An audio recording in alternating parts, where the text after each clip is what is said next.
नमस्कार।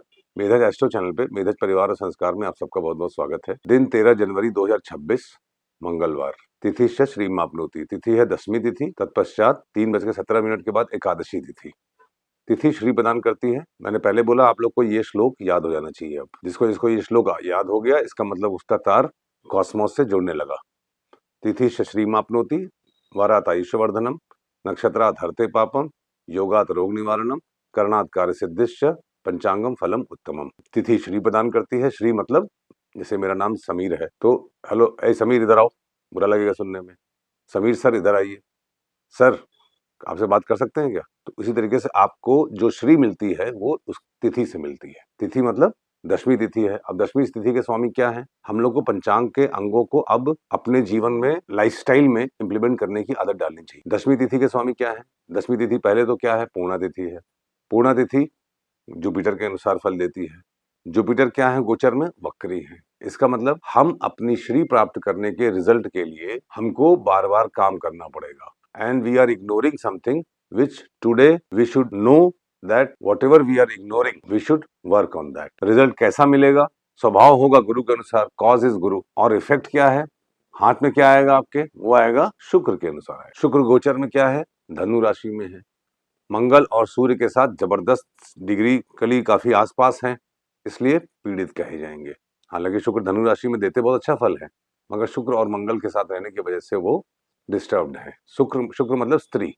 इसका मतलब females are under lot of influence. Which kind of influence? Shukra के साथ सूर्य हैं, शुक्र के साथ मंगल हैं, शुक्र के साथ बुध हैं। इसका मतलब कम्युनिकेशन से इन्फ्लुएंस्ड है। सूर्य मतलब ईगो से इन्फ्लुएंस्ड है। ईगो मतलब मंगल के साथ हैं, मंगल अस्त हैं। इसका मतलब मंगल इज डैमेजिंग। इसका मतलब फीमेल्स का जो करेज है, फीमेल्स के जो एफर्ट्स हैं वो क्लियर नहीं है। अगर इसको मैं शुद्ध हिंदी में बोलूं तो फीमेल्स आर कंफ्यूज्ड। फीमेल्स को कंफ्यूजन से बचना चाहिए। यही जब सूर्य में चले जाएंगे मकर में और मंगल भी मकर में चले जाएंगे तो कंफ्यूजन क्लियर हो जाएगा। They will be dynamic again. Hari अनंत हरि कथा अनंता। हरि अनंत है, हरि की कथा अनंत है। सूर्य और चंद्र के बीच की डिस्टेंस ही इस कॉस्मोस की उत्पत्ति का कारक भी है और हमारी लाइफस्टाइल के भी कारक है। दशमी के बाद एकादशी तिथि लगेगी। एकादशी बड़ी शुभ तिथि है, नंदा तिथि है। ये फल देती है शुक्र के अनुसार। आप देखिए दशमी और एकादशी क्या अंतर हुआ? दशमी का रिजल्ट इज लाइक वीनस और एकादशी का कॉज इज वीनस। मतलब आज जो आपको रिजल्ट मिलेगा उसके साथ आपका जो बिहेवियर है वही शाम को सेकेंड हाफ में आपका रीजन बन जाएगा फॉर द नेक्स्ट तिथि। मतलब आज आपको जो मिलेगा वही इमीडिएटली बाद में दशमी के बाद एकादशी में कॉज बन जाएगा। दशमी तिथि पे सिंह और वृश्चिक राशि दग्ध होती है। वृश्चिक सिंह राशि में केतु वक्री है, इसलिए ये तिथि राजयोग कारक है। तुला और मकर होती है एकादशी में। तुला और मकर में कोई भी ग्रह नहीं है और तुला और मकर इंसिडेंटली दोनों ही में ही शुक्र राजयोग कारक है। ये शुक्र डैमेज है। इसका मतलब क्या है कि आपको काल, दशमी मतलब काल, यमराज। अगर आप आज अपने रिश्तों में और पावर ऑफ डिस्क्रिमिनेशन, अच्छे बुरे की पहचान में विवेक का इस्तेमाल करते रहेंगे, ओवर कॉन्फिडेंस से बचेंगे। Today your what will damage you is over confidence and if you are not over confident then अस्त ग्रह भी बहुत अच्छा परिणाम देते हैं। अस्त ग्रह वैसे भी अगर आप किसी से समर्पित हो जाएं, जो जिसको भी आप अपना मेंटोर गाइड समझते हैं उसको समर्पित हो जाएं एक बार टेस्ट करने के बाद। ऑलवेज टेस्ट योर गुरु। जिसको भी आप बॉस मानते हैं, टीचर मानते हैं, स्वामी विवेकानंद जी ने कहा ऑलवेज टेस्ट योर गुरु। कलयुग वो युग है जिसमें गुरु भी राक्षस के रूप में आएंगे, आपका धन हरेंगे, गुरु के भाव में नहीं रहेंगे। गुरु देने के लिए होता है। Teacher is to give, teacher is not to take. मैं इस बात का बहुत स्ट्रांग बिलीवर। अगर मुझे पैसे कमाने होते तो मेरे पास बहुत सारे रास्ते आए जीवन में, मगर मैंने मेरिट को कभी नहीं छोड़ा, क्योंकि मेरिट के साथ भी भगवान ने कोई कमी नहीं की। ये अलग बात है कि मेरिट पे कुछ दिन रहना पड़ता है। जैसे आप स्टेशन पे खड़े हैं, आपको दिल्ली जाना है, कोई भी ट्रेन आई, आप जल्दी में है, किसी में भी बैठ गए, जाओ उतरिए उस तरफ, फिर आप झांसी में रुकेंगे, आगरा में रुकेंगे, फिर दूसरी पकड़ेंगे। थोड़ा पेशेंस रखिए, आपके समय की ट्रेन आएगी, उसमें बैठिए, सीधा सोते हुए दिल्ली पहुंचिए। ये है मेरिट पे रहना। ये दिन आज का ये सिखा रहा है आपको। मंगलवार के दिन दशमी तो कोई अच्छा योग नहीं बना रही है, बल्कि ये एक तरीके का, जिसे कहते हैं कि एक गेम होता है ना, जिसमें एक तरफ बैठते हैं सीसॉ, कभी अच्छा कभी बुरा। क्योंकि मंगल क्या है? मंगल पृथ्वी पुत्र है। और काल क्या है? यमराज है। यमराज क्या करते हैं? यमराज कभी खुद नहीं जाते डेड बॉडीज लेने। जब हमारे प्राण निकलते हैं तो यमराज अपने दूत को भेजते हैं। क्यों भेजते हैं? क्योंकि खुद जाएंगे तो हर कोई उनसे माफी मांगने लगेगा कि महाराज हमको माफ कर दीजिए, एक बार और जिंदा कर दीजिए। इसीलिए हाँ, ये दिन ये सिखा रहा है कि आपको हर जगह खुद जाने की जरूरत नहीं है। जहां पे डेलीगेट कर सकते हो वहां जरूर डेलीगेट करिए। ये भरणी नक्षत्र और 10वीं तिथि, ये दोनों में ये हिडन मैसेज होता है। एज फार एज पॉसिबल आप डेलीगेट करिए और अपनी मेरिट का काम आप अपनी मेरिट से खुद करिए। वारात आयुष्यवर्धनम, वार है मंगलवार। मंगल इस समय अस्त है, not in a good position. और मंगल क्या है? मंगल हमारी स्किल है। मंगल इज ब्लड, मंगल इज पसीना। मंगल को प्लीज करना है तो पसीना बहाइए। अब ऐसा नहीं कि आप जाके गर्मी में बैठ जाइए पसीना निकलेगा। रनिंग करिए, फिजिकल एक्सरसाइज करिए। मंगल आपकी संतान है, याद रखिएगा। Mars is your child and Mars is a planet जब कुंडली में जहां होते हैं उसके बारे में आप कुछ नहीं कर सकते। You can not do any उपाय। वो आपको करेज का प्रतीक है, आपके कर्मों का प्रतीक है। You have to deliver their as Mars wants. Mangal अगर मेष राशि में है तो एग्रेशन में आपको डिसिप्लिन होना चाहिए। मार्स का सबसे अच्छा एक लाइन है, चूज योर बैटल्स वाइजली। आप हर किसी से लड़ने लगेंगे, that means Mars is bad. आपने देखा होगा कई सारे पुरुष और स्त्री दोनों ही कुछ भी बात करिए वो लड़ने लगेंगे आपसे। इसका मतलब उनकी कुंडली में मार्स खराब है। इसका मतलब क्या है? उनकी संतानें खराब हैं। इसका मतलब क्या है कि उनके पास भूमि खराब है। इसका मतलब क्या है? काल पुरुष में मंगल क्या है? सेल्फ है।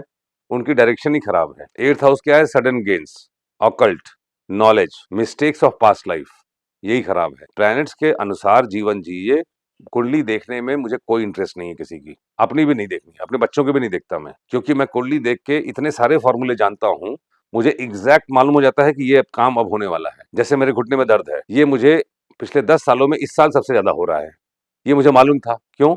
ये साल ही श्रवण नक्षत्र का है और मेरा जन्म लग्न श्रवण में है। तो जब जब श्रवण एक्टिवेट होता है मेरे घुटने में दर्द होता है। ये कब तक रहेगा मैं ये भी जानता हूँ, मगर जानता ही हूँ, बस कर कुछ नहीं पाता।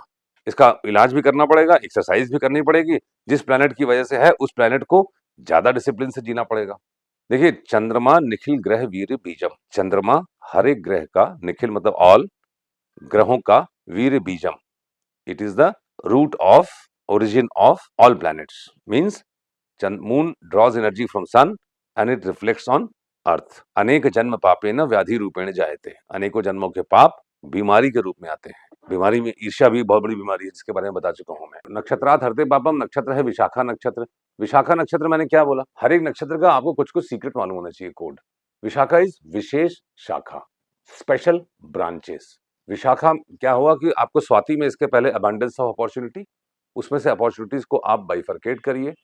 10 जगह की जॉब ऑफर है, 10 लड़कों के रिश्ते हैं, 10 लड़कियों के रिश्ते हैं, 10 जगह इन्वेस्ट करना है, या बहुत सारे आपको ऑप्शंस हैं। विशाखा में आप उनमें से सॉर्ट आउट करते हैं। और वाया वाया बात करना, विशाखा के दिन अपनी बात आप किसी के थ्रू कहलवाइए, you will get definite success. जब विशाखा एक्टिवेट होता है तो अनुराधा, धनिष्ठा और कृतिका भी एक्टिवेट होता है। अनुराधा में कुछ नहीं है, धनिष्ठा में भी कुछ नहीं है, कृतिका में भी कुछ नहीं है। जन्मस्थ किसी का प्लेनेट हो तो वो प्लेनेट का भी आज इक्वल फल मिलेगा। अनुराधा नक्षत्र जब एक्टिवेट होगा तो भरणी, अश्लेषा और विशाखा भी एक्टिवेट होगा। अब आप देखिए, जब दोपहर के बाद एकादशी तिथि होगी, जब अनुराधा नक्षत्र लगेगा, तो मंगलवार Ekadashi with Anuradha is a very good combination. सिद्ध योग, सिद्ध योग in the sense you can master anything. What you can master? Anything that you want. कोई प्रैक्टिस करना हो, कोई आप अचीवमेंट हो, कोई एग्जाम की तैयारी कर रहे हो, कोई कंपटीशन की तैयारी कर रहे हो, ये इस समय आप ज्यादा डिलीजेंटली करिए, रिलीजियसली करिए, आपको इसका बहुत अच्छा रिजल्ट मिलेगा। योगाद योग निवारण योग है शूल योग। शूल योग आश्लेषा नक्षत्र में पड़ता है। आश्लेषा सांप, सांप इज व्हाट? बीवी बच्चे सहित। सांप इज गार्डियन ऑफ ट्रेजर। शूल नक्षत्र का अच्छा फल प्राप्त करना है तो अगर आपको कहीं किसी का धन आपके पास लगता है, आपके पास एक्सेस आ गया है, उसको वापस कर दीजिए। देखिए कैसे आपके पाप कटते हैं। उसके बाद गंड योग लगेगा रात में। गंड योग में तो कल बात कर लेंगे हम लोग। करणात् कार्य सिद्धिश्य, कर्ण है वृष्टिकरण। वृष्टिकरण शनिदेव का है। सैटर्न का इन्फ्लुएंस मार्स के दिन, देखिए वारात आयुष्यवर्धन, वार हमारे डिजायर है। आप जिस वार को पैदा हुए हैं, आप अपनी कुंडली में देख लीजिए वो वार का स्वामी कहाँ बैठा है। पूरी लाइफ आपकी डिजायर्स उसी के आसपास घूमती है। अगर आप उसको कुंडली बना के स्टडी करेंगे तो आपको इसके बहुत अच्छे परिणाम मिलेंगे। मैं आपको धीरे धीरे ज्योतिष के वो फॉर्मूले भी सिखा दूंगा जिससे प्रेडिक्शन की जाती है, और आप खेल खेल में ही सीख जाएंगे। आपको पेशेंस रखना पड़ेगा, क्योंकि आप कहीं पे भी जाके पढ़ेंगे या किसी को अपनी कुंडली दिखाएंगे, हर ज्योतिष अपनी इंटेलिजेंस के हिसाब से बात करेगा। और कोई जरूरी नहीं कि वो ज्योतिष उतना इंटेलिजेंट जितने इंटेलिजेंट आप खुद है। भाई आप अपने बारे में ज्यादा जानने में सक्षम है देन कि कोई और बता दे आपको। मैं इस बात का बड़ा स्ट्रांग बिलीवर हूं कि अपनी कुंडली खुद देखनी चाहिए, और थोड़ा बहुत पंचांग पढ़ते पढ़ते आप खेल खेल में सब सीख जाएंगे। बस ये है कि जो हमारे वीडियोस हैं उनके नोट्स बनाइए, थोड़ा रहिए यहाँ पे, थोड़ा वीडियोस में रहिए, आप इसको पढ़िए। मेरा एस्ट्रो हमारा पैसा कमाने का मिशन नहीं है। मैं भी आपसे कह सकता हूँ कि आप मुझे इतने पैसे दीजिए तो मैं कंसल्टेंसी करूंगा। मुझे तो कई बार बॉलीवुड में कितने लोगों ने अप्रोच किया है बड़े बड़े पैसे के साथ, मगर I am not made for consulting. क्योंकि जब मैं कंसल्ट करता हूँ और बताता हूँ, उसको कोई फॉलो नहीं करता रिलीजियसली, तो फिर मुझे गुस्सा आती है, फिर वो पाप भी मुझे आता है। मैंने आपको पहले बताया, जिस समय कुंडली कोई देख रहा हो उस समय की कुंडली देखिए। अगर 12th हाउस में कोई प्लेनेट है तो जो पाप है वो इधर भी आ जाएगा, जो पाप है वो आपको दोनों को मिलेगा, दोष मिलेगा आपको, मेरा दोष आपको ट्रांसफर हो जाएगा, आपका दोष हमको ट्रांसफर हो जाएगा। किसी भी ज्योतिष का, जो आप पुराने ज्योतिष देखिए, उनका अंत समय अच्छा नहीं बीतता। क्योंकि जनरली ज्योतिष क्या है कि अपनी ताल ठोकने के लिए, अपने अप्रिसिएशन के लिए वो कर्मों से मेस करता है। हमको ग्रहों को विष्णु जी का अवतार लेना चाहिए। मत्स्य अवतार है केतु, नरसिंह अवतार है मंगल, वामन अवतार है गुरु, जैसा मैंने पहले वीडियोस में बताया हुआ है आपको। सूर्य अवतार है राम, शुक्र है परशुराम अवतार। हर ग्रह कुंडली में अवतार है। जैसे आज 10वीं तिथि है तो मैंने मंगल बोला, तो आपको नरसिंह अवतार याद आने चाहिए, उन्हीं का आंख बंद करके ध्यान कीजिए। चित्रा नक्षत्र पे ब्रह्म मुहूर्त पे, जो मैंने कल आपको या परसों वीडियो में बताया था, उसको ध्यान करके कोई चीज मास्टर करिए, आपको एकदम मास्टर हो जाएगी। भगवान को भी मौका दीजिए, भगवान के भी साथ रहिए। आपका जो विशाखा है, विशाखा अधोमुखी नक्षत्र है और अनुराधा त्रयंगमुखी नक्षत्र है। ये देखिए आप, आधे दिन अधोमुखी मतलब इंट्रोस्पेक्शन, और आधे दिन अनुराधा मतलब ऑल अराउंड सोचिए। इसका मतलब ये जो दिन है मंगलवार का, half the day is for introspection, क्योंकि तिथि योग भी अच्छे नहीं बन रहे, and half the day is very good. तो आज के दिन कोई बड़ा अचीवमेंट वाले काम करने हैं तो सेकंड हाफ चुनिए, और इंट्रोस्पेक्शन, रिसर्च इत्यादि काम करने हैं तो फर्स्ट हाफ चुनिए। घर से बाहर निकलने से पहले गुड़ खा के निकलिए। आप सर्वतोभद्र, लत्ता, बाधक इत्यादि देख रहे होंगे, इसके बाद वो वीडियो चल जाएगा, उसको फिर से देखिएगा, अपनी कुंडली में सेल्फ अप्लाई कीजिएगा। याद रखिएगा, this channel is for people as if we are IITians, we are from highest B school in the world, the best school. हम लोग टैलेंटेड लोग हैं, टैलेंट को नमन करते हैं। Merit is Saturn, application of merit is Mars. हमारे में merit है, हम उसको खुद से पढ़ेंगे और खुद से आवार। आप देखिएगा मेरे साथ आप रह गए अगर 1 साल तक, 1 साल के बाद आपको जीवन में एक्चुअल सेटिस्फैक्शन मिलेगा। जैसे खुद पैसा कमाएं तो मजा आता है उसको खर्च करने में, कोई और दे दे और आप करें तो वो मजा नहीं आता है। आप अर्न करें तो वो मजा है जो आपके कुल में पवित्रता लाता है। Anyway, thank you very much, will talk next in the next video. मुझे नेति के बारे में बोला है अभिषेक ने कई बार कि नेति के बारे में बता दूं मैं, तो मैं आज बता दूं। नेति, जल लेकर नेति का लोटा खरीदिए, किसी से सीख लीजिए या तो यूट्यूब पे सीख लीजिए। एक नाक से आप पानी डालिए, दूसरे नाक से निकालिए। थोड़ा सा पानी में एक चुटकी नमक डाल लीजिए। दुनिया में 2 ही प्रकार के लोग हैं, एक जो नेति करते हैं, एक जो नेति नहीं करते। ये मेरी डेफिनेशन है। नेति नाक, breathe in breathe out, Jupiter Saturn, shape is Mangal, पानी शुक्र, ये चारों एलिमेंट कवर होते हैं। नेति हर किसी को सुबह उठने के बाद और रात में सोने से पहले करना चाहिए। ये महा उपाय है। I will speak more on this in the next videos. Thank you very much.